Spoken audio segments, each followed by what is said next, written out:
The gentleman from Kentucky is recognized. Mr. Chairman, I yield my time to Mr. Cloud from Texas. Thank you, Mr. Massey. Thank you, Chairman, for holding this committee meeting. It's certainly an extremely important topic on the federal disaster and recovery response, including the 2017 hurricane season. I have the honor of representing the 13 counties along the Texas Gulf Coast, going from Bay City down to Nueces County, which includes Corpus Christi. Of course, as you know, Hurricane Harvey made landfall in my district at Rockport, Texas.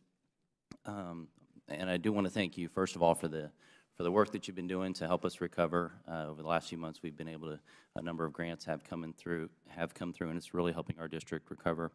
Of course, each disaster affords us the opportunity to evaluate, and that's what this is about, and I appreciate your comments at the beginning, even in being proactive in a number of things.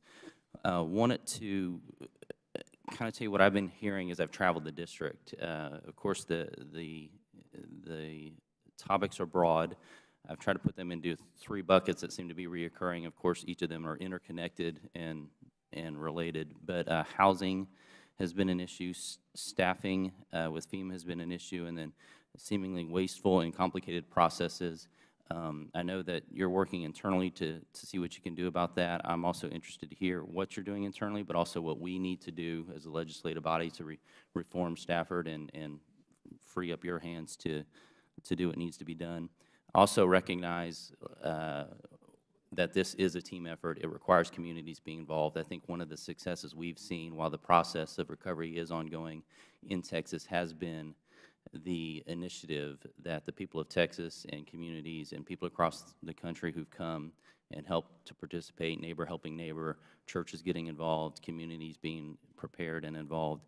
Certainly there's a lot to be learned, but we're on the way to recovery because of some of those initiatives.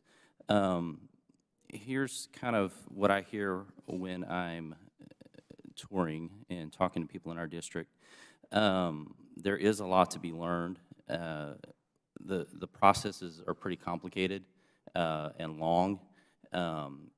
If I were to, we had one school district map out the process, and if we were to lay it out across the table, they have 55 projects themselves they were trying to track, and so they created a map of it, and the process would fill up that table. It's that long.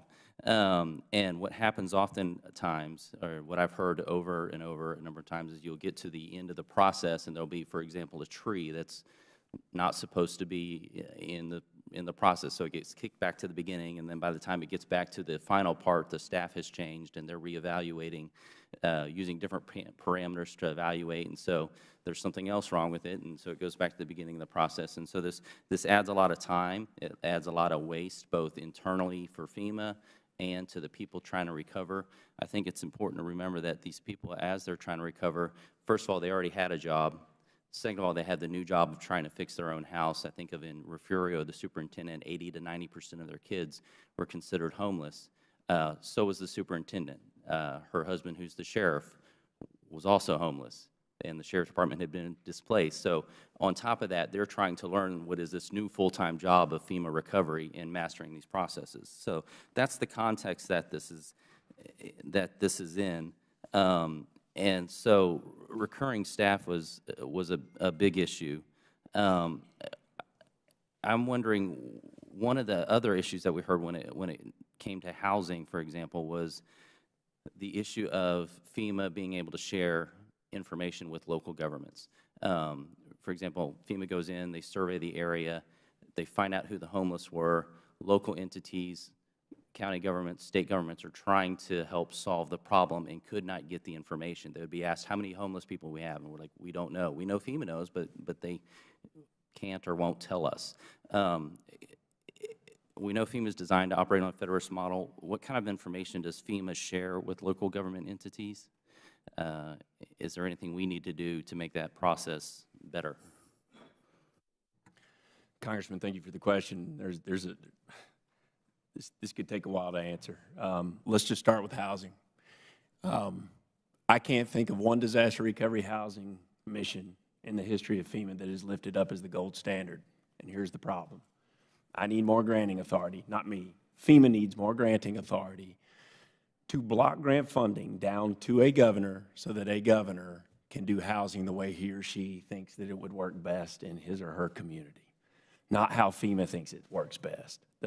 We tried something novel and innovative in the state of Texas with Governor Abbott, and I applaud his bravery for stepping up, and the General Land Office for stepping up, because just dragging in FEMA manufactured homes or travel trailers is incredibly expensive. And there are some studies that suggest that one trailer, by the time you buy it, haul it, install it, get the permitting for it, landlord over it for 18 months, then dispose of it properly, haul it off, could be anywhere between $200,000 and $300,000 for one manufactured home. Why are we not being able to block grant that money directly to the citizen to do home construction, to keep them in their house directly? So even if we set a limit, and what we tried to do was enter into an inter-service agreement, it was something innovative. It didn't work as well as I had hoped it would work, but you know what?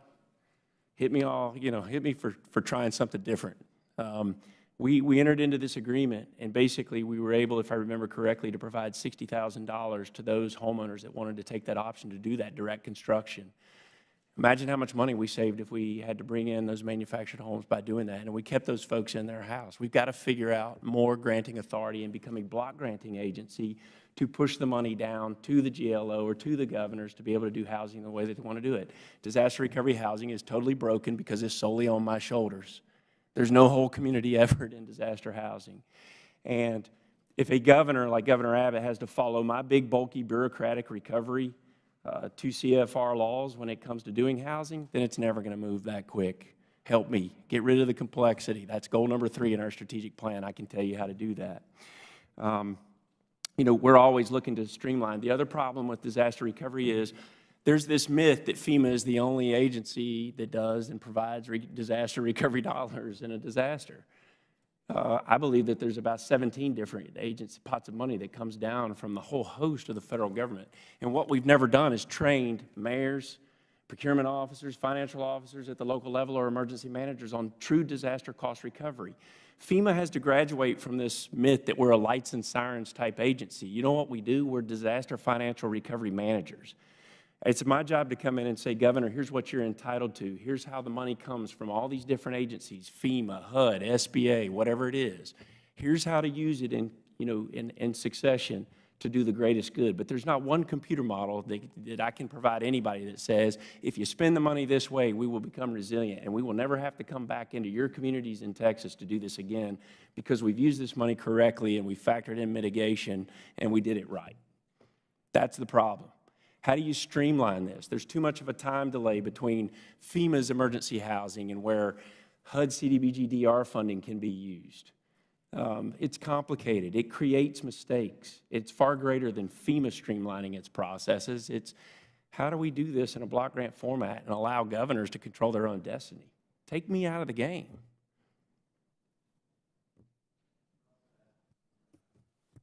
Gentleman yields back. The gentleman from Maryland.